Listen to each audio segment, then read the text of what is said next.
Welcome to Windy Night Stories. Tonight's story is by Lucy Maria Boston. Curfew. While my two brothers and I were at a preparatory school, our parents were living abroad, so that we had to spend our holidays with relatives. Our favorite uncle and aunt had bought a farmhouse on the outlying land of an old manor, of which the estate was being broken up. The big house, Abbey Manor, was being allowed to fall down in its own good time, the owner living in a small dower house in the park. The cottage which Uncle Tom and Aunt Catherine bought had been empty for a long time.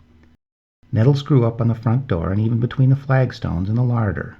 The cottage, however, had been well built, with stone mullions, leaded windows, and tiled floors. It had escaped the wanton smashing up that is the fate of most empty houses, perhaps because of its isolation. A profound silence brooded over it and the acres that went with it. My aunt had a passion for gardening, and there was much to be done before this weed-infested land could be disciplined to her intentions, but the wildness was a paradise for children. Walks in the adjacent park were among the excitements of our visits. There was the empty manor with its staring windows and lost, melancholy garden. We had Sir Roger's permission to wander there, but never climbed the gate without a thrill or chill of expectation. One wing of the 15th century manor had, with sacrilegious defiance, been built over the former Abbey graveyard. Here and there in the grounds, lying open among the rhododendrons, were the empty stone coffins of forgotten abbots, left there perhaps as being too heavy to carry away or out of boastfulness. They were grand things, hand-hewn from solid blocks of local stone hollowed to the austerest outline of the human body with a round resting place for the head. We passed them with great awe and even with a kind of affection, as noble things treated with contempt and now part of our private landscape. There was also a lake reflecting the house and the stables, which were dusty, echoing, and forlorn. Uncle Tom, who liked everything ship-shape, used to sigh over all this decay, but his wife had an eye open for everything that could be moved, bought, or made use of, such as a small wrought-iron gate, a sundial, or even, in an ambitious moment, as we all stood looking up at it, the little bell tower on the stables. Its 4 open arches and lead dome had the beauty of extreme simplicity against the pale green sky. "Why should it rot here?" she said. "It would suit our yard just as well." But the yard, surrounded by fine old barns, was Uncle's special domain, and he resented intrusion. "Rubbish," he said. "It's sure to be rotten. Besides, I hate pretentiousness." On our first visit to their farmhouse, Aunt Catherine had been busy making a wild garden out of an acre or two of heather and stone. It was boggy in places, and we helped to make watercourses for her, while she laid stepping stones and contrived rough slab bridges. There was a high mound in the middle of this patch, apparently artificial, though of some age, judging by the hawthorn tree that grew on it, and it was crowned by a large boulder. In the course of her construction, Aunt Catherine needed soil to raise her beds above the level of the surrounding damp, and, resourceful woman, looking at this hillock, decided to shift the top. With what delight we responded to her invitations to see if we could roll the boulder off, but our efforts were in vain. In the end it took a team of all hands, with levers, under the personal command of Uncle in his most arbitrary mood, to dislodge it. But at last the slope took possession of it, and away it rolled on a clumsy and fortuitous course and came to rest at the edge of one of our little boggy streams. "Perfect," said Aunt Catherine by way of thanks and dismissal. When next we came to stay, already her heather garden was taking shape.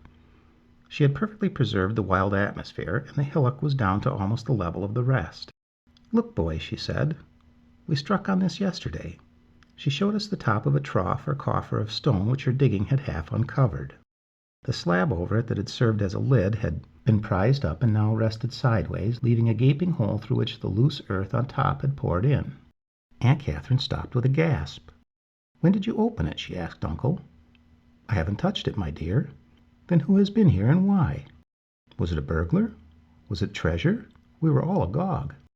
Aunt Catherine laughed uneasily and said she would guess whatever it was in was out now, unless it was just old bones, and if so, she was not going to disturb them. "Old bones?" said Robert. "It's not the right shape for a coffin, not like the abbots. There's no place for a head. Perhaps it was a criminal who had been beheaded, or perhaps it was a case of double 'em up, like Punch's victims. Or perhaps an animal thing," suggested John hesitantly. He was young and imaginative. Robert had been rather gingerly shoveling off the clay that still clung to the lid. "There are words on it," he said. We all got busy with penknives, trowel, and sticks to clean the letters. Libera nos quesimus doman ab malo. Uncle Tom translated it for us. Deliver us, O Lord, from the evil one. I don't like it, said Aunt Catherine. Then she shrugged and became practical again. I'm short of a slab for my stepping stones, she said. This will do very well. Come on, boys, all together, lift. The slab took its useful place face downward in one of the paths, and the coffin itself was skillfully planted with bushes of rosemary and Spanish gorse and trailing rock roses. By the time this story really begins, it had a natural and undisturbed appearance, and around the wild garden that it dominated, the lapwings and wagtails made themselves at home. It was at the beginning of the long summer holidays. Aunt Catherine, having completed one plan, was now looking for something new, and the suggestion of moving the bell tower from the manor stables was raised again. We set off with Uncle Tom one afternoon to examine it. The manor stables surrounded 3 sides of a courtyard and were in atrocious condition. The once beautiful and elaborate coach house let the rain in through a hole in the roof. The loose boxes were crumbling with dry rot. Our footsteps and voices rang intrusively as we did a tour of inspection before mounting the ladder to the lofts, and we explored such of these as had floors that would bear us. Spiders and rats were all that moved there now. Uncle Tom was the first to go up the second ladder and thrust his body as far as the knees into the little cupola, while Robert and John were jostling on the lower rungs, their heads level with the opening. I was alone on a little square landing. On one side of me was the ladder. On 3 were doors opening into dark lofts. We had already explored them and knew them to be empty, and therefore I was very scared to hear a hoarse burst of laughter, rather like a horse's cough, that seemed to come from one of them. I tugged at my brothers, and they came down, including Uncle, who had finished his measuring and tapping. I told him there was someone there, and we all went round again, and I am afraid I took care neither to be first nor last in or out of any of the rooms. But we saw nothing, and I was mercilessly teased for my fear as we returned home. At supper that night my aunt heard all about it. The measurements were very suitable, the condition not bad. Though the bell's missing, said Uncle Tom. You get a splendid view of our place from the roof, Catherine. I could see your bad man's coffin quite plainly. There's the chap that hurt him, too, he added, pointing his fork at me. Made us all feel quite queer. I'll go and see Sir Roger tomorrow. They say he'd sell the hat off his head if he could. I like the idea of having a bit of the old house here. Anything new looks new. Don't you bring anything too old over from the manor, said Aunt Catherine. Leave the ghosts behind, anyway. It's too late to warn me about that, he retorted. It was you who took the lid off the bad man's coffin. It was open already. Well, who rolled the boulder away that was supposed to keep him down? And again he pointed at us with his fork, and we grinned, though shudders ran down our spines. The next day Sir Roger himself happened to pass our gate. He stopped to speak to us all, even Robert, John, and me, grimy and barefoot as we were. You are digging yourselves in very nicely here, I must say, he said to Uncle. It all looks very jolly. I like the way you do it, too. Of course I have no choice but to sell what I can, but these gimcrack buildings do gall me. It was a good opening, and before long bargaining for the bell tower had begun. It ended in Uncle's favor, because at the last moment he brought out his trump card. There was no bell. But there being no bell is one of its greatest attractions, said Sir Rogers. There's a legend, you know. It was called the Judas Bell, but where it originally came from and who betrayed what, I don't know. It was the old curfew, and of course if people are out when they ought to be in, things are likely to happen to them. The old people around here say the bell had a familiar. The last person who rang it was my great-grandfather, who did it for a wager. And it is a fact that he was found dead, rather horribly dead. After that the bell was taken down and destroyed. Well, you can't expect me to buy a legend about a bell that is missing, said Uncle Tom, and the bargain was settled at a very small figure. Before the end of the holidays, the graceful little bell tower was set up on a middle building in our stable yard. Both Uncle and Aunt were pleased. It was repainted to match its new position and looked well there. Wet weather had set in. We had grown tired of all the games that could be played in the house. Then Robert said he would go and fish in the manor brook, and we followed with jam jars of worms. We headed across the wild garden, which had, since Uncle's jokes, begun to stir sinister feelings in us.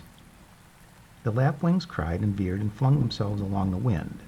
The thin rain pattered in the little brown streams, and the wagtails looked sharply at us, and ran hither and thither as though disguising their real activities. We began to run and shooed them away as if they were unwanted thoughts. But as we paused halfway across the stile into the park and looked back, there they all were as before, and the curlew sounded derisive as if we had no business there. The little stream through the park had invaded the grass at its edge beyond the cast of Thomas's 16D fishing rod, and the lake into which it flowed had swollen into damaging proportions. The cinder road that led to the manor farm was under water, and the farmer was there with Sir Roger, bitterly complaining that it was all because the outlet sluice was blocked and had never been mended, and that the lake itself was silting up and so full of weeds you couldn't tell where it began and where it ended. Sir Roger was listening with a pained expression. He promised to have it seen to as soon as the flood subsided enough to allow work to begin. As for us, we spent the afternoon happily testing the depth of every overflow and returned home wet to the skin. A week later, dredging operations began on the lake. The sluice was opened and the water sank down to mud level. The weeds were cut down, and a band of old men and waders were wheeling the smelly fibrous mud in barrows along planks. We were there, of course, to watch. Much came to light that would never have been expected. A sunken boat, a scythe blade, a weather vane, a skull, and most surprising of all, a bell. It was of unusual shape, but covered thickly with sharp flakes of rust. The pivot of its tongue was rusted up solid so that it could not swing. "It's the old Judas bell, like enough," said one old man. "Didn't I hear tell that your uncle had bought the bell tower? It's an odd thing for anyone to buy. I'd like to hear what my old woman would say if I came back one day and said I'd bought her a bell tower." We ran back to announce the find at home, and Uncle Tom called for Sir Roger and took him along to look at it. Uncle had a flair for antiques, and he thought that the bell might prove to be incised in some pattern which might be curious or of interest. But Sir Roger was interested in nothing but sherry and whippets, as we knew from Uncle's indiscreet conversation. "Look at the rust on it," he said. "I can't take any money for a thing like that. Certainly do what you like with it. I'm not superstitious, but I wouldn't touch it." Uncle shook his head at me and said we must expect the worst. The bell was sent away to be cleaned and repaired, but even in its absence we now had a prickly feeling of foreboding. I remember the golden September weather, the scent of southern wood and lavender, and the yellow leaves spotted with black that were beginning to fall. But for us the garden had become haunted. We no longer basked in it quite at our ease, or felt as heretofore the earth and the fields, trees and skies were all our own. There were dark corners where we definitely did not go, where in a game of I Spy, for instance, nobody thought of hiding or looking. It was on the last morning of the holidays that the bell came back. It was delivered by a van, wrapped in sacking, with its now mobile tongue thickly wedged and muffled in felt. We all hung around while Uncle unwrapped it. Seeing us so deeply interested, he made quite a ritual of it, marching off to the barn with us in procession behind him. The clapper he had kept muffled till the last. It was to be unveiled. When at last he pulled the first toll, the sound it gave out was so unexpected as to be quite shocking. It was a high, wide-carrying note, and though it had a certain churchiness, there was in it something wild and almost scream-like. The afternote that vibrated long after within the bell sent a creeping chill up my spine. When the last sinister tingle had faded out of the shaken air, Aunt Catherine said, "I'm certainly not going to have that rung for dinner. It would take away my appetite." Uncle did not seem disposed to dispute it. He said, "If they rang that at curfew, they gave you fair warning." We were to go back to school the next day, and this was a thought that blotted out all others. It was important to get the most out of the last afternoon. Toward sunset, when we were playing I Spy, I was crouching in a damp clump of red dogwood, not far from the house, holding my panting breath and listening for the approach of Robert and John.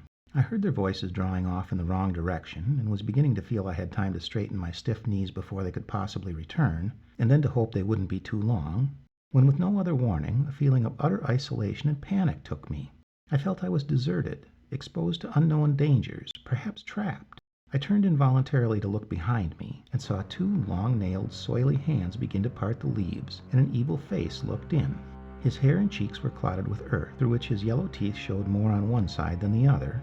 His eye sockets were appallingly hollow, and he lifted his chin as the blind do when they seek. I shot out of the bushes like a rabbit when the ferret looks in, and ran as hard as my legs would carry me to the house. My clamor soon brought Robert and John and Aunt Catherine, to whom I could give no better explanation than that I had seen a horrible face.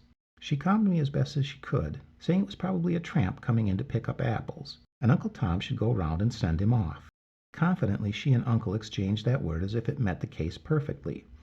Some tramps, a tramp, the tramp, as if a casual word like that could cover such a lurking horror. Uncle Tom went striding off looking very fierce, but he came back having seen nobody. Dusk had come. It was dark and the wind was rising, and we, as may be imagined, had no heart to play outside. So after tea, Aunt Catherine let us light the fire, and we persuaded her and Uncle to stay with us and tell ghost tales. The others, I think, out of pure love of sensation, and I because it was the only way that I could get company for my thoughts and persuade the grown-ups to talk, however insincerely, on the same subject. The session opened, of course, with a little lecture from Aunt Catherine about the folly of the whole thing. Then the curtains were drawn and Uncle Tom began. His personality and prestige added to the effect, for he was tall and bony and we held him in awe. He told the old stories about midnight coaches, about grinning liftmen who had been seen in a dream the night before, about gray monks who had passed people on the stairs, and figures standing at midnight by one's bed, and to me they all had the same face. The wind rose rapidly in accompaniment to his tales, and our feelings of horror were already far outstripping the merits of his invention, when a really terrible thing happened. A gust of wind tore open the casement, and at the same time the bell in the tower gave a jerky ring. There was no need to tell us any more stories. Our hearts were tight with presentiment. Its variable sound came and went with the gusts, even after the window was tightly closed again.